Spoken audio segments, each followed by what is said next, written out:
Okay, let's unpack this. We are doing a deep dive today into a topic that, well, for a lot of people, it sits right on the edge of the mystical manifestation. Mm-hmm. But we aren't talking about wishful thinking here.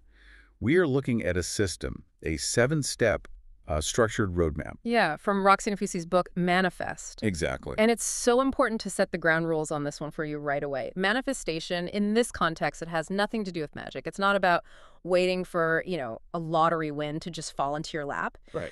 The core idea we pulled from the source is that this is a clear, structured process. Yes. It's where psychology meets intentionality and then, practical action. Absolutely. It just reframes the entire concept, doesn't it? It does. Instead of being this kind of passive hope, it becomes active architecture. I like that.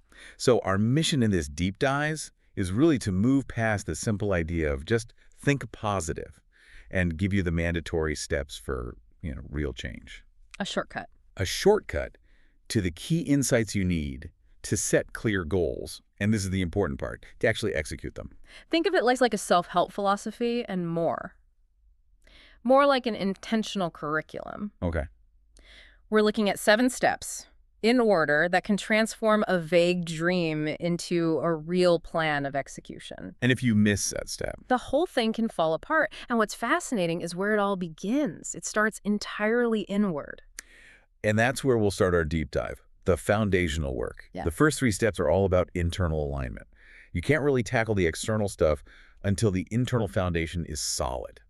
Mm-hmm. Let's start with step 1, which the book calls clarity. Clarity. It sounds obvious, right? Right. I mean, everyone thinks they know they want more money or a better job. Yeah. But the source stresses this brutal depth that's required here. The basic principle is that life, or the universe, whatever you want to call it, it just can't help you until you define exactly, with surgical precision, what you are seeking. I think this is where most people fail right out of the gate. Oh, for sure. They say, I want a happy relationship, or I want financial freedom. It's too vague. It's so vague. It's like going to a restaurant and just saying, I want food. That's a perfect analogy. You have to specify the dish. The dish, the sides, how you want it cooked. Exactly. Yeah. Because the danger the source points out is just, well, vague wishes yield vague results. Right. Precision means defining not just the what, but the why.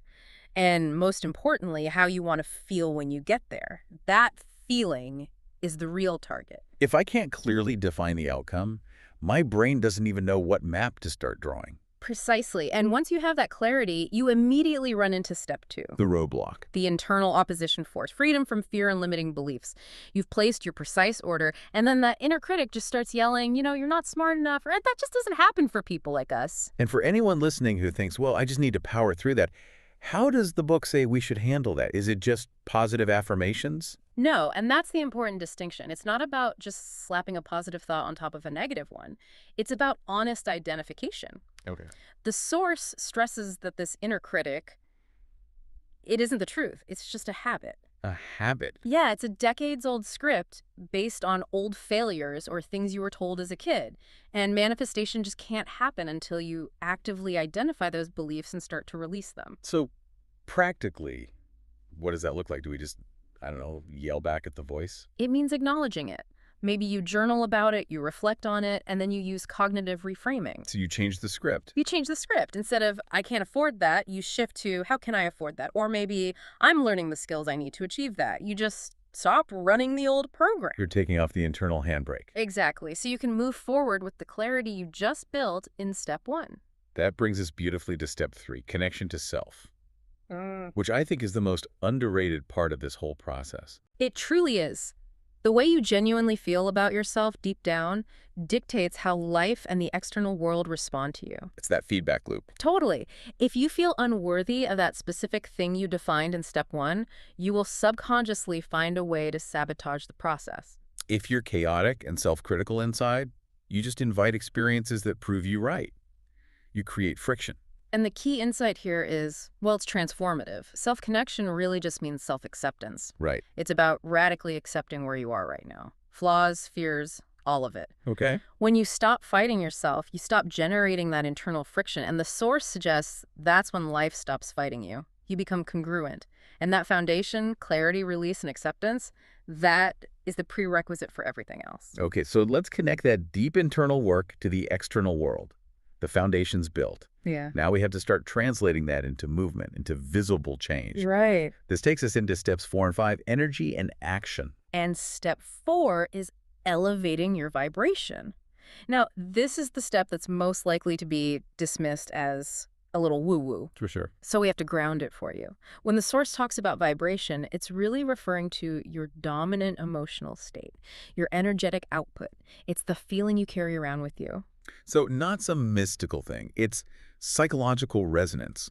If I walk into a room focused on stress and lack, that's the emotional data I'm putting out there. Exactly. Manifestation is driven primarily by feelings, by emotions. So the goal of step 4 is to stop waiting for success to finally make you feel good. Okay. You proactively cultivate the desired emotions, joy, gratitude, enthusiasm, so consistently that this positive emotional state, well, it becomes your default identity. You start showing up as a person who already has what they're looking for. Yes. But that sounds exhausting, like you're trying to fake happiness 24/7. Yeah. Does the Source say you have to be perpetually joyful? Absolutely not. And that is the crucial caveat. Okay, good. You don't need to be perfect. You don't have to suppress negative emotions. The book is really clear on this. You just need to be honest. Honest. Acknowledge the down days, but then pivot back toward those higher vibration emotions as quickly and as genuinely as you can. Honesty about where you are is the prerequisite for moving to a better place. That honesty about your feelings then powers step 5, inspired action. This is the most practical step. And honestly, it's the one that separates the dreamers from the people who actually get results. It is the non-negotiable step. The book is unambiguous here. Thinking is necessary, visualizing is helpful, but taking action is mandatory. You have to move. But there's a nuance here. I mean, we live in this hustle culture that just screams, take frantic action, usually driven by fear. Right. So how does the book differentiate between that kind of desperate action and inspired action? Inspired action is the action that feels aligned with your clarified goal. And critically, it's the step you take despite the fear you already identified back in step 2. It's not about burnout. Forced action feels frantic, heavy, compulsory. Inspired action often feels lighter, more intuitive, even if it's a challenge. Can you give us a concrete example, like a small inspired action? Sure. If your clarity in step 1 is to start a side business, forced action might be, launching a terrible website overnight and spending a ton of money on ads. Right, panic mode. Panic mode. Inspired action might be sending one single email to a trusted contact to ask for advice.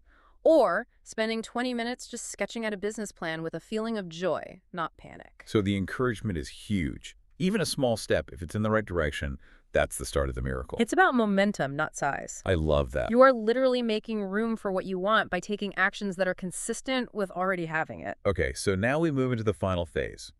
And this is maybe the hardest part for our modern impatient brands. It really is. The follow-through and completion. Steps 6 and 7. This is the waiting period. This is where most people give up. This is where we test the commitment to the process you started in steps 1 through 5. Step 6 is trust and patience.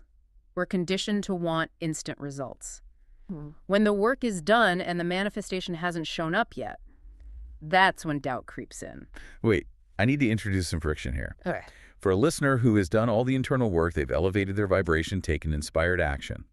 Step 6, trust and patience, can sound dangerously close to an excuse for complacency. That is a critical distinction to make. Right. Like, how is it different from just sitting back and doing nothing? So complacency happens when you stop taking inspired action from step 5. You just stop. Trust and patience happen after you have aligned your clarity and performed the required action. I see. It's the difference between doing nothing and allowing the seeds you planted to grow. You don't dig up the seeds every day to check if they're sprouting. So it's actively believing in the timing of it all? Or I guess believing in the energy you've already put in? It is an active belief. And the Source gives you this really powerful, reassuring anchor for this period.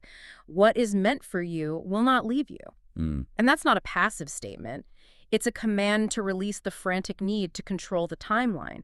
Trusting time is an essential, active part of the process itself. It stops you from ruining the progress you've made. Which brings us, finally, to the anchor of the whole system. Step 7, gratitude and acceptance. Yes. We've received, we've waited, now we have to cement the change. Gratitude is the stabilizing force. It confirms abundance even when the goal isn't 100% complete yet, but we have to clarify what this means. It's not a performative, everything's perfect kind of thing. Not forced optimism. So what is it? It's accepting your current state and feeling this deep internal grounding that says, even with the challenges, I am still safe. You're grateful for the progress, for the lessons, grateful for the basic things that let you keep going. And that security, that deep internal grounding, is what then opens the paths for what's next. You shift your whole operating system from lack and desperation to one of security and sufficiency. And when you operate from sufficiency, you attract more of it. It's the final alignment of your internal state with the external reality you're creating. So when you put it all together, what does this 7-step journey really teach us, beyond just setting goals? The final message we gathered from the source is, it's profound. Manifestation doesn't just promise you a dream, it teaches you deep responsibility. Right. It makes it so clear that you are the main creator of your life. This system, it takes away the excuses of fate or bad luck and forces you to look inward, at your clarity, your beliefs, your actions. And when you honestly adopt these 7 steps, from the psychological work in step 1 to the energetic output of step 7, your life slowly but inevitably starts to work in your favor. Yeah. It's just the logical conclusion of aligning your inner world with focused external action. And for you, the listener, the real takeaway is that this is a cycle. You start with clarity, move through action, and with gratitude, and then you're ready to start the cycle again on the next level. You can't skip the internal cleanup. That's a fantastic way to look at it. And it brings us to our final provocative thought for you to consider as we wrap up this deep dive. We spent a lot of time on step 4, on achieving the feeling of success, living in joy and enthusiasm. But the entire engine only starts with the discipline of clarity in step 1. So think about it.